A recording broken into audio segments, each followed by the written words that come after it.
sa rifle shooter, no? Pag meron kayong rifle, see to it na kailangan i-break in nyo siya para mas ma-maximize ninyo yung use of your rifle. Kasi pag pinutok lang sa kawawa naman, no? As a matter of tip lang, ginagawa namin pag i-break in kami, one shot lang muna pa, and then bore swab ka ulit. Shot ko ako dyan, nakamount, kilala mo naman yung sarili mo, alam mo naman yung bitaw mo, no? Pak, nakita mo, hindi pa siya masyado nag-group shot, tuloy mo lang yung inyong break-in.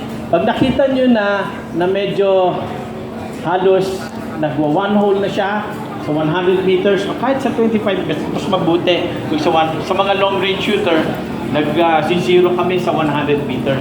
Para all target beyond that 100, puro kakasyan na lang lahat. Ganun siya. Kasi lahat ng target mo, before the 100, puro mababa.